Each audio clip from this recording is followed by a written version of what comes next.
as well. Adam Prosak, you guys are familiar with from Star City Games. He does write on here. He is a big member of the Invitational and Open Series. He is always attending ones in the areas where he does live. He is based out of Cincinnati right now. And of course, if you do follow twitch.tv, he does his show Snap Keeps about 2 or 3 times a week. And if you guys have been watching Snap Keeps recently, you know that he's been testing this deck, trying different things with ad nauseum. And I mean, again, he's also the developer of Blue White Flash, which has taken Standard by storm over the past month and a half, and that's what he played in Standard this weekend. So Adam having a very, very good weekend with 2 decks where if you followed him on Storm, you would know exactly, you would know exactly the 2 decks that he was playing this weekend. So it is going to be interesting as we see Adam playing Ad Nauseam and we see Samuel Friedman playing Esper Stoneblade. And this is a deck, again, if you guys follow Legacy at all, you are very familiar with Stoneforge Mystic and, of course, Batter Skull and Umezawa's Jite. And it's got a bit of discard as well. There we are. There we are. You can see this. I don't think you can. Right over here is the creature portion of it.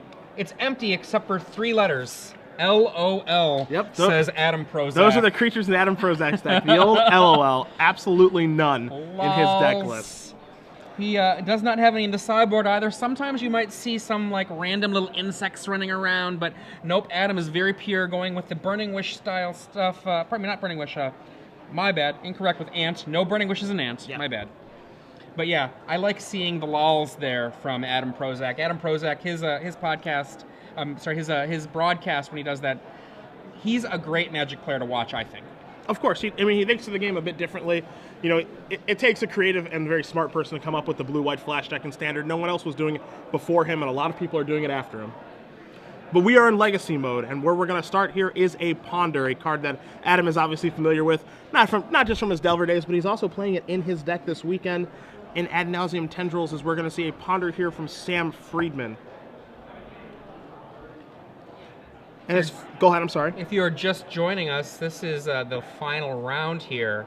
Adam Prosak on the right, Sam Friedman on the left, Esper Stoneblade versus Ant, and a Ponder from Sam Friedman. We've got 1, 2, 3, what you got? Sam hiding it from our hand cam. Not very difficult. I see a Thoughtseize. I can't tell what else is there besides that Thoughtseize. He's doing a nice job of hiding it, that's for darn sure. I mean, it looks like there's a white border card there, which means to believe that one of those cards is a dual land. There are some people that like to play to the camera and other people that like to hide it from the camera. It's all secrecy. But it looks like this Ponder is going to be a key. And Thoughtseize goes to his hand, I believe.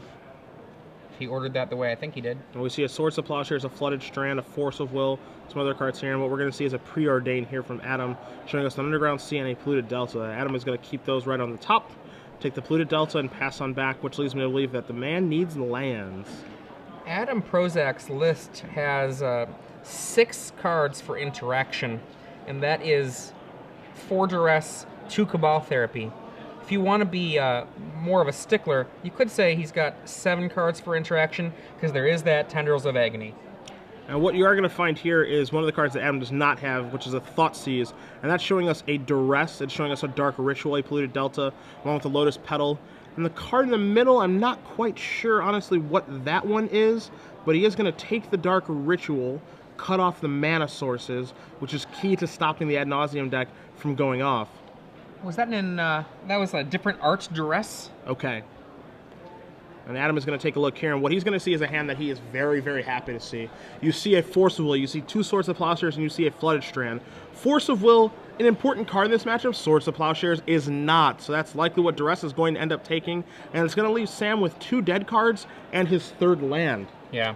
Now, those kinds of cards are exactly the reason why a Brainstorm can feel just like drawing 3 cards, because those dead ones might as well not even be in your hand. So we see Sam take a draw step here. He's going to play that Flooded Strand. He's going to go sacrificing of those 2 fetch lands.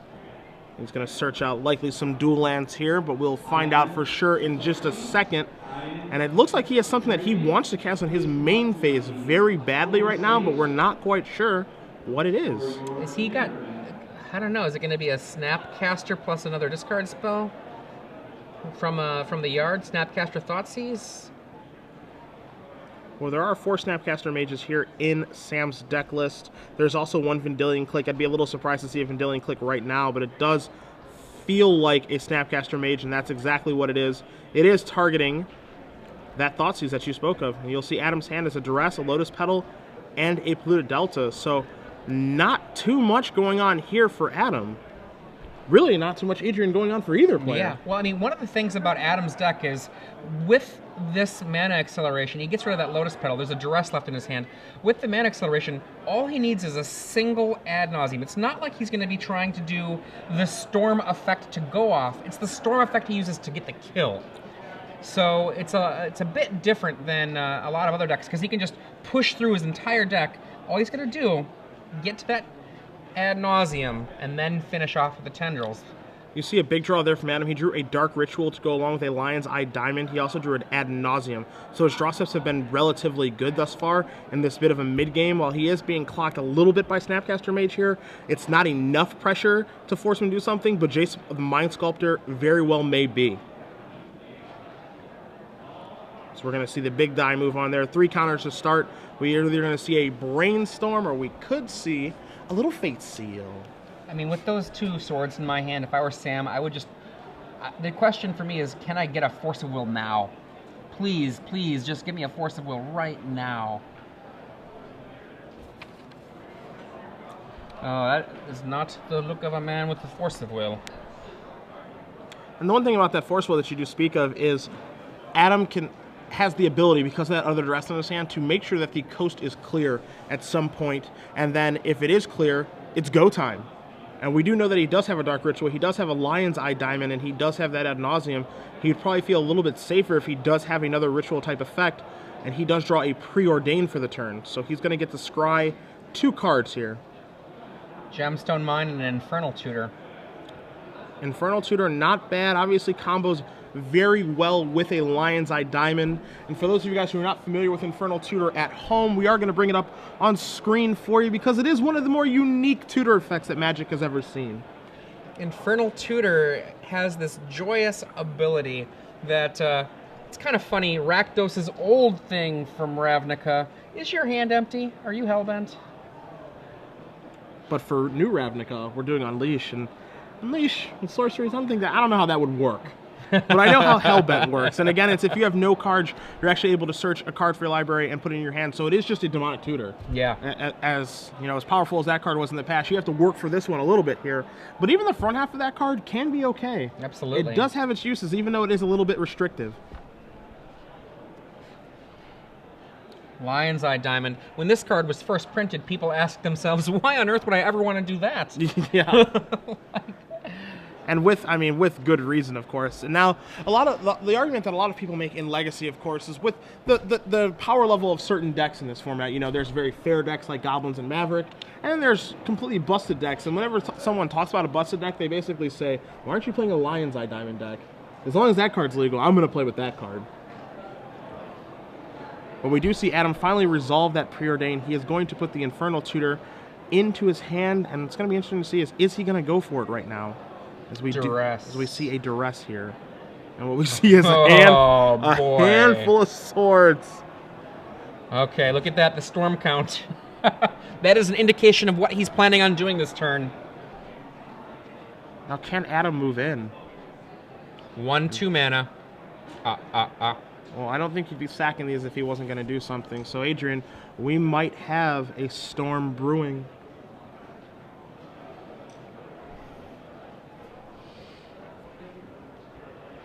And Adam going through his land. There are not very many lands that can be fetched in his deck.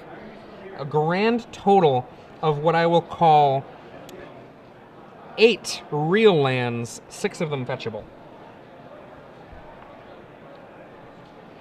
You can see probably a Beta Underground Sea there. It's beautiful. And now we're going to see... or it's a Sharpie one. That'd be what I would use. A Dark Ritual. 3 black mana in the pool. Lion's Eye Diamond. You can see the storm count ramping up there. You see Adam really moving here. Infernal Tutor on the stack. He's going to sack that Lion's Eye Diamond. We'll see what he's going to search for here as the storm count moves up. The mana moves up. And Adam's going to decide what color he's going to want there with the Lion's Eye Diamond. Make sure he doesn't make any mistakes here in going off. One thing you don't want to do when you're trying to brew up that storm is you don't want to be hasty. You don't want to get these numbers wrong, or you're in some serious trouble. And it looks like Adam kind of scratching his head a little bit here, Adrian. Let's see what happens. Is he wondering what card he's supposed to get? Did he perhaps name the wrong color with Lion's Eye Diamond? We had Adam on camera a little bit earlier this weekend playing against a burn player. Didn't have much of an issue taking that player down. And we'll see exactly what he's going to go to. Is it going to be ad nauseum time? Is it going to be Past in Flames? As he goes by Past in Flames, the only red card in his deck. He goes by Tendrils of Agony. It's not time for that. It is time for ad nauseum. It is time to gamble. 0 mana left in the pool. 6 count on the storm. And I've seen ad nauseum kill a few people. But you know what? Have I. The average casting cost in his deck, now that ad nauseum's out of the deck, pretty low. And you see Adam take a huge deep breath as we are going to go into ad nauseum time. You see a Cabal Therapy. 1. You see a Gataxian Probe. 2. Preordain. 3. Polluted Delta. Lotus Petal. Gemstone Mine. 4. Gataxian Probe. Lotus Petal. Cabal Therapy. 5. Ponder. 6. I'm going to start Scalding Tarn. I'm going to count down. His life total is 6 currently. Polluted Delta. Ponder. 5. No 5s in his deck. He does have a Tendrils of Agony in his deck. He also has Past in Flames as well as 4s that he could hit. The only 5 isn't ad nauseum, which of course has already been cast. But one thing you have to keep in mind, Adrian, is that Gataxian Probe costs 2 life to use in this situation. Yep. He does have the 1 Gataxian Probe there. Is there 2? There are 2. Both in the front row. Yeah, I see the foil one, or the second card in, that's the one I was missing. He goes for it. To keep going, you see a Gataxian Probe number down to 3. 4.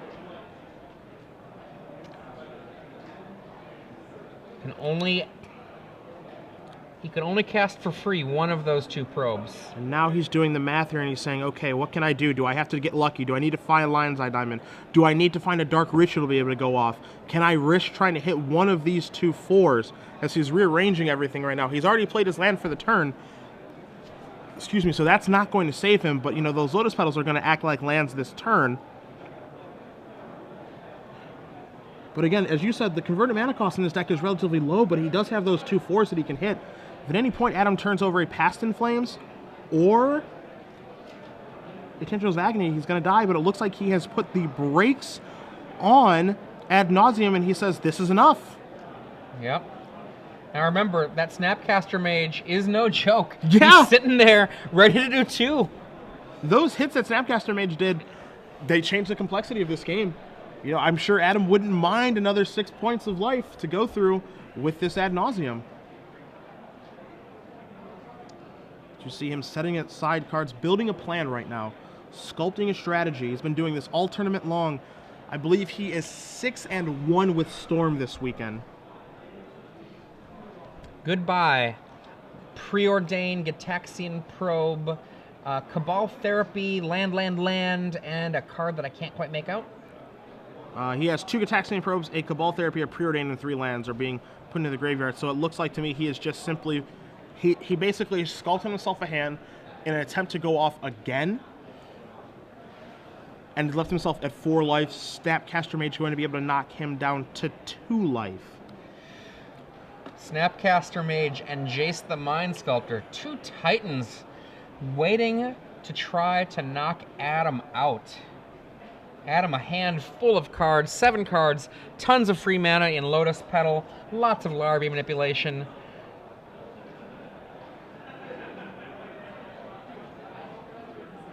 One of the things that's a possibility amongst the options are Brainstorm and Fate Seal, but also Sam Friedman can go attack, unsummon his Snapcaster Mage, and use it to do a, if there is a Thoughtseize in the graveyard, to do that. That's another possibility too.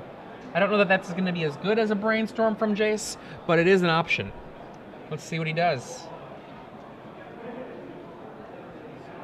See Sam reaching for mana here, pulls forward a Swamp and a Tundra. We know that his hand has 2 Swords of Plowshares. We don't know what that third card is, but that third card is a Snapcaster Mage.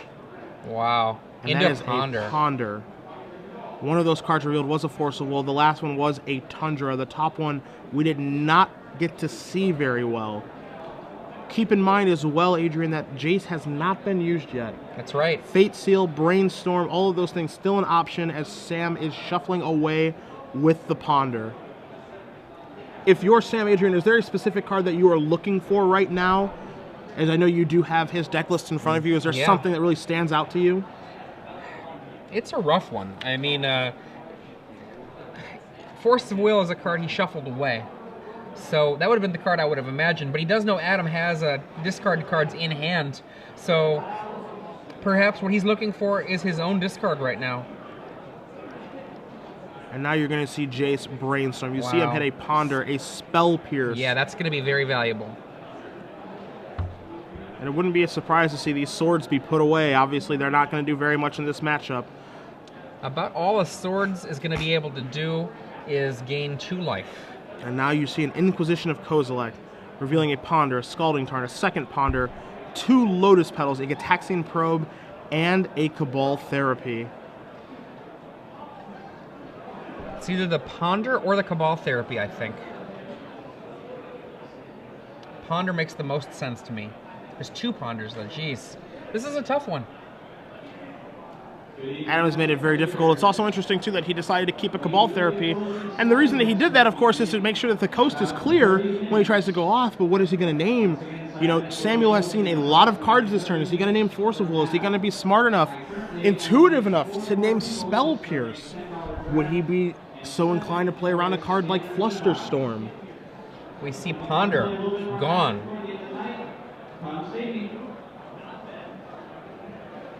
Sam Friedman has Adam Prosak against the ropes. Adam's still in it, though. 6 cards in his hand from using the Ad Nauseam the last turn.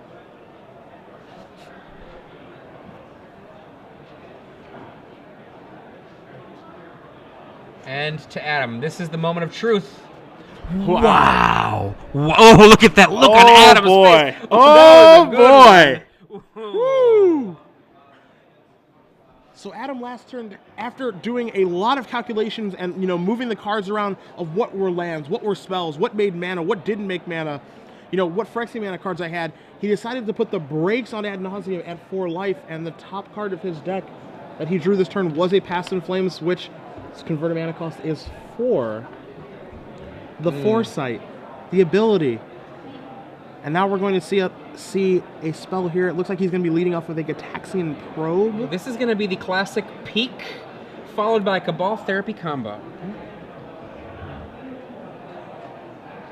And of course, he is only at 2 life right now, so he cannot afford to pay the alternate casting cost, the Phyrexian mana cost on this card. But Adam wants his information. He wants to know, what card do I need to play around, and or what card do I need to name with Cabal Therapy? And Sam says that card is Spell Pierce. One card, Spell Pierce. I have a feeling that we're going to see a Cabal Therapy naming Spell Pierce. Adam draws a card. Adam draws a land. He has not played a land yet this turn. He draws a Gemstone Mine. We're going to see that Cabal Therapy. Spell Pierce. Okay, the coast is clear. We have 2 spells so far this turn, and Adam is going to do a little bit of math here. He wants to make sure he does not mess this up. This is his best opportunity to win this game. This is the last opportunity he has to win this game. Double Dark Ritual there in the graveyard. There might be a triple, but I think it's just the 2.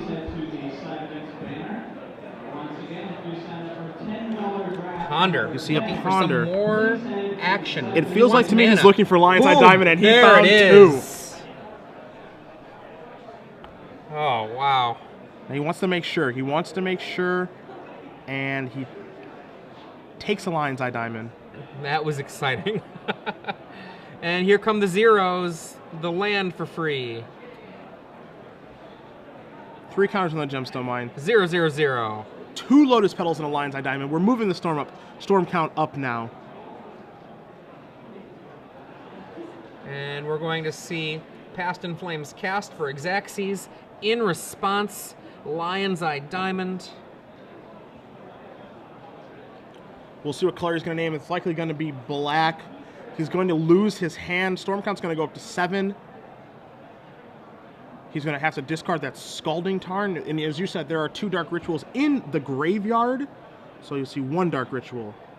You see another Dark Ritual. And Adrian, we both know that there is an Infernal Tutor in the graveyard as well. Eric Chung, please come to the side of the stage.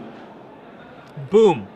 Inferno Tutor, Hellbent, of course, no cards in hand. Adam searches for a Tendrils of Agony, and he is going to cast that as soon as he shows it to him. Sam just waiting. There it is. Game 1, an impressive one, as you can see the look on Adam Prosak's face. Right next to him, Christian Valenti looking on. What draws? Unbelievable. A great start to this penultimate round of the Invitational. Adam Prosak up a game with his Ad Nauseam Tendrils deck. You've heard us talking about our amazing runner. There he is in the background, Christian. I can't believe I said the name wrong. Brandon Hickey, who's been doing amazing work for us all weekend. Christian Valenti looking on as Adam Prosak. Right there on our right draws such incredible cards. Sam Friedman wondering how those Swords to Plowshares glued themselves to his hand. Just an unbelievable. I mean, there's unfortunately on Sam's side, you know, a lot of what we're talking about, we're highlighting Adam and his play there because his deck for that particular game is one, it's more interesting in that particular game, but there was just so much that he had to do and calculate and run the numbers and figure out how exactly I'm going to go about killing my opponent. And if I'm able to figure it out, you know, what am I going to do to, you know, take those steps to make sure that I don't die to the Snapcaster Mage, I don't die to the Ad Nauseam. What can I do? And you saw, very rarely do you see someone stop that Ad Nauseam. And, you know, they're thinking to themselves, I just have to keep going here. And Adam just decided, I have crafted a hand in such a way that I can try to go off again next turn, and I don't have to take the risk of killing myself. And that's exactly what he did. He put the brakes on, then he ended up winning the game after some favorable pondering, gets Haxian Probing and Cabal Therapying. Very, very well-played game. I kind of wonder if Adam is telling Sam, yeah, those were rips. Just they were rips. I just want to let you know. Yeah. Unbelievable game. But for Sam Friedman's side, as we have the deck list in front of us, obviously, you want to bring some of the attention over to Sam Friedman as well, because, I mean, at the same time, he is also playing for top 8 here. Let's not gloss over the fact that, yes, we all know Adam, yes, you know, he provides content for Star City Games, but Samuel Friedman has been having one hell of a tournament himself, and there's a reason that he is here with his Esper Stoneblade deck. Now, I'm not sure if he's played against Storm at all this weekend, but I can almost guarantee you one thing. Swords to Plowshares, those are going out. And some of the cards that are going in here, you can expect to see maybe a Disenchant, maybe catch Lion's Eye Diamond or Lotus Petal off guard, Engineered Explosives, maybe an additional Jace the Mind Sculptor. We're also looking at here Surgical Extraction, a card that could be joining us. He has an additional Thoughtseize in the sideboard, a Vendilion Click to break up Adam's combo after he generates a bunch of mana in response to maybe that crucial Dark Ritual. He casts Vendilion Click to take care of that Ad Nauseam, or that Past in Flames, or that Infernal Tutor. All cards that can be coming in, and I think it's safe to say that Sam has plenty of cards to sideboard out. Yeah, I think on Adam's side, what we're going to see Adam sideboard in a tropical island. And the reason he's going to bring in this tropical island, it's pretty simple. 3 Carpet of Flowers in the sideboard. Ooh, boy. Carpet of Flowers, this is an old card. Really an oldie but a goodie. Green for an enchantment. And what does it do? During your turn, for every island that your opponent has, you get to make whatever color mana you want. That means that if your opponent is a controlling deck and they've got out, let's say, a Tundra, let's say an Underground Sea, that means you get to create 2 mana every turn.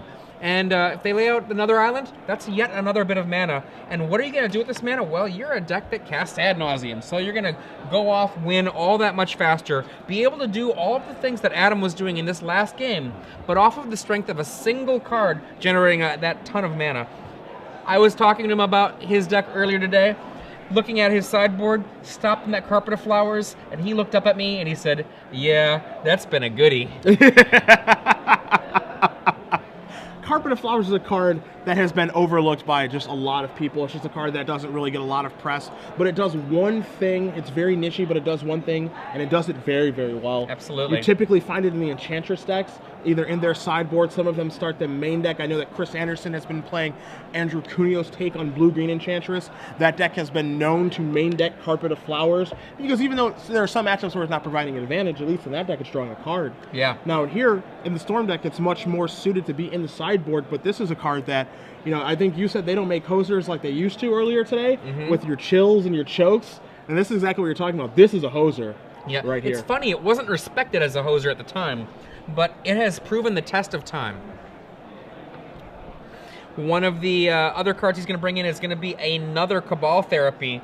And the question of whether he brings in Abrupt Decay or not, that really boils down to what he thinks he might have to fear from Samuel Friedman. And, looking at Sam Friedman's list, there aren't any particularly scary, cheap things that Sam Friedman is keeping on play on the table. So I don't expect to see that happen at all. It's kind of a hedge. It's kind of a nice card to have a hedge on. There are cards that Abrupt Decay takes care of that nothing doesn't as efficiently as that card does. There are cards like Aethersworn Canonist, Rule of Law, Arcane Laboratory, Thalia, Guardian of Thraben. The list goes on and on and on. Yeah. And Abrupt Decay is not only a clean catch-all for those, but it can't be countered. Yeah. I mean, it used to be you'd see Krosan Grip in that spot, and people hated to run something like that, but it wouldn't even hit all the things you needed to hit. No. And Abrupt Decay, it does a lot of work, to use a phrase that some love and some hate. Samuel Friedman here, Ponder on turn 1 off of a fetch land. I can see what's in his hand a little bit right now. I think I see Island Snapcaster Mage, and then he moved him. Oh. Yeah, you had a chance. He's guarding that hand. He's guarding that Ponder. We'll have to wait and see what we can see. Don't try to tilt your head off to the side to get it. We don't broadcast in 3D yet. Not yet. Evan Irwin, you're on it. I know it. Over from Adam's side, Ponder. 3-Moon Ponder, one of my favorites. So now Adam is just going to go sculpting. He's found a Duress, he's found a Gataxian Probe, he's found a Lotus Petal. This is what the Storm deck does in the other turns. It goes sculpting. It's looking for rituals. It's looking for a little bit of proactive disruption to make sure that the coast is clear, and then it's going to brew a storm like it did in Game 1. But it needs to take those first couple of turns to get everything set up.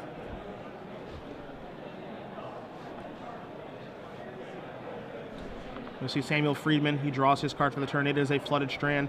He is going to consider his options here. We see a Stoneforge Mystic. We see an Academy Ruins. We see a Snapcaster Mage in his hand. We're not sure what kind of permission he has at this point as he is leafing through his cards. But he is weighing his options right now. You can see that he wants to play Stoneforge Mystic. He wants to get that clock going, and that's exactly what he's going to do. And he is going to search for Batterskull here. You see Adam draw a card. Adam draws the ever deadly Duress. It was fantastic form in Game 1. You can see a hand. Basically, Adam's whole deck is library manipulation, mana, discard, and then finally just a few cards in there to finish the kill off. Yep. There are different versions of Storm. There are Ad Nauseam Tendrils. There's Epic Storm. There are lists with Burning Wish. There are lists without Burning Wish. Of course, Burning Wish, there is some utility there, but it also does make you change the way that you have to build your sideboard and some of your main deck slots. But Adam has opted not to go that route, as you do see a Duress here. Sam Friedman reveals Stoneforge Mystic, Snapcaster Mage, Land, Batterskull, Force of Will, and a Surgical Extraction. Surgical Extraction. That was why he took a pause there. He was like, wait a second, do I want to respond? Well, okay, I guess I'm not so interested in knocking your Ponders out. Now, the interesting thing there with the Surgical Extraction, too, as he was thinking about it, not only, Adrian, would he be knocking out the Ponders, but Adam kept with his Ponder. So would he make him reshuffle his deck? Maybe he kept those cards in a different order to, dodge against discard. Surgical Extraction would have broken that entire thing up. So I think that's what some of the pause was for Sam Friedman as well. Now, the Snapcaster Mage in hand means that the Surgical Extraction, regardless, can be cast even if it is discarded. Yep. It'll cost 2 mana to make that Snapcaster do it, but that hasn't stopped Snapcaster from casting Phyrexian spells in the past. As we do see Adam just pass back here, we do know that there's a Batterskull looming here for Sam. This is one of the matchups where Stoneforge Mystic plus Batterskull isn't at its best. By no means is that combination of cards ever poor, but if you're looking for a matchup where it's not great, this is certainly it. One of the things is that there's only so many cards you can take out, and Stoneforge Mystic might be a really slow guy, but how many cards do you have to bring in? You've got to put something out there to do some kind of damage. Yeah, you can't rely on your opponent to kill himself. I mean, ad nauseam does a nice job of it. But again, you know, it's certainly not irrelevant. Now, again, the life gain on Batterskull is certainly relevant because there are times where you can only generate tendrils for a certain amount. And of course, the damage it deals, as we saw with ad nauseam last game, is going to be relevant, but it takes a little while to get online. Absolutely. If you're just joining us, I'm Adrian Sullivan here with Cedric Phillips. We are watching Game 2 of the 16th round here of our Star City Games Open Series featuring the Invitational here in Los Angeles. Adam Prosak up a game versus Sam Friedman. Prosak with Ant, Sam Friedman with Esper Stoneblade. Now we see Adam did get Taxi and probe Sam. Check to see if the coast is clear or anything of that nature. Adam now resolving a Brainstorm, putting some cards back, considering his options. He does have a fetch land in there as well to be able to get rid of some of the garbage that he will be putting back. But if there is any deck that's difficult to brainstorm with in Legacy, Adrian, I think this one might be the most difficult. Every single card is basically the same as one of the other cards in your hand, generally speaking, with a very few exceptions. And so what you have to know is the balance and value of how much mana do I need, not right now necessarily, but maybe the next turn. My opponent might disrupt me. How much disruption do I need to have coming back? How far off is it that I'm going to be trying to go off? Is it going to be next turn, this turn, 3 turns from now? And the other thing about this deck too is that, and this definitely goes into the brainstorm topic, is that of all the decks, I think if you brainstorm incorrectly with this deck, I think this is the least forgiving of the brainstorm decks in the format. If you brainstorm incorrectly here, because it is a combination deck, there's really no going back. So see Adam taking his time here with his brainstorm, and understandably so. This is not a decision he can afford to get wrong. He is in a pretty good position right now, even though Samuel Friedman will be turning up the heat this turn with a Batterskull coming into play. Now, a Batterskull hit represents the equivalent of 2 more cards necessary for the Storm to kill. Yep. As we do see Adam here move down to 17, sacrifice that Polluted Delta, clear away the Brainstorm, and get himself a Volcanic Island. We did see in Adam's hand that there are 2 copies of Lotus Petal. We're not sure on the amount of rituals, or if he does have one of those cards that he needs to really create a large storm count. But it looks like he may be moving in here. So we do see a Lotus Petal. We see a second Lotus Petal. And Mr. Wayne, there is a storm brewing. Word from Jerry Thompson. Jerry Thompson's expecting that he's going to make the top 16. Pretty sure he's not going to make the top 8. If you're following along on the Twitter hashtag SCGInvi, you would know this already. And what are the wise words from Jerry T? Boo. Adam Prosak, 2 Lotus Petals out. Mana brewing, Storm ramping up. Infernal Tutor, what's he going to grab? Well, first of all, it has to resolve. It does. We're going to see him get a Cabal Ritual. And he is going off without Ad Nauseam or Past in Flames. He is going off in an interesting way here. He's going to have a storm count of 5. A Cabal Ritual will be a storm count of 6. The second will be a 7. Next one will be 8, and then we see a Tendrils of Agony in his hand as well. So we do see Cabal Ritual. Ritual is a lot of mana right now. There's no opportunity for Sam Friedman to be able to even get rid of the Ritual in the Adam Prosak's hand, presuming Adam Prosak plays it like I expect he will, which is to say, correctly.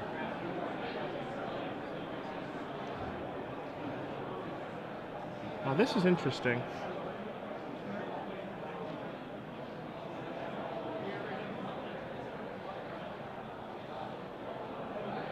So you see there's a bit of a delay here. I'm not entirely sure why.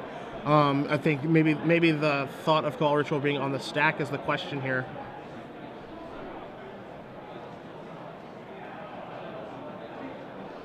Sam Friedman appears to be trying to determine if he wants to do anything in this moment. You're going to see a Surgical Extraction on Infernal Tutor, and I think that Adam, oh my god. Boom! Adam baited him into casting Surgical. Oh boy, that was awesome. Adam Prosak baited him into casting surgical extraction. Oh, look at that look on his face. He did not have enough storm with the Cabal rituals. Tendrils would have only dealt 18. He baited Sam Friedman into casting surgical extraction while he was going off to make it seem like having threshold with Cabal ritual was a big deal. Well done, good sir. And by doing that, Samuel Friedman adds to the storm count with surgical extraction, makes it spell number 7. Cabal Ritual number 2 makes it spell number 8. Cabal Ritual 3 makes it spell number 9. Tendrils makes it spell number 10. Exactly enough. And that is exactly lethal. Goes over the top. Oh, look at Adam Prosak's face Are there. you kidding me? Oh, that is some good magic The right testicular there. fortitude to just go through with that play? Are you kidding me? Good gravy. And Sam Friedman, I think he can hear our exclamations here all the way across the room. He's thinking about whether that play made any sense now. He's questioning his decision. Oh. Adam Prosak. Likely Wowsies. moving on to the top 8 after what is one of the best plays I have ever seen doing SCG Live. One of the best plays I have ever seen, knowing that his opponent will almost positively cast surgical extraction. And if Sam doesn't flinch, Adam goes, all right, tendrils you down to 1. Go. Sam puts a batter skull into play, and he's just like, all right, I'm going to get my life total back and start attacking you. Oh, by the way, you have no cards in your hand. Yep. Unbelievable. As you Look see at Joe that. Bernal high-five Adam Prosak. Unbelievable. If you weren't watching Snap Keeps before, I bet you'll be watching it soon. One of the things I keep thinking about is just what Sam Friedman must be kind of going through in his own head. I mean, there's a very good reason to do what he was doing. If Adam Prosak has an Infernal Tutor in his hand, he's going to need it to win. This is an opportunity to stop it. But if Adam Prosak has the extra rituals, that's all she wrote. Wow. Unbelievable. That is the game of Magique. Oh, I have my covered some goodness. games doing this, Adrian. I've covered some pretty insane matches. I've been a part of some insane matches in my career. I was part of the crew that covered the Ross Marion and Patrick Sullivan game. If you've seen that one from Star City Games Los Angeles, but I think that's the best game that I have seen. Honest to God, I think that's the best game that I've. That play, it just takes such guts to just know that your opponent is going to cast Surgical Extraction, add to the storm count, and it's going to. He's basically killed himself, and he knows that his opponent's going to do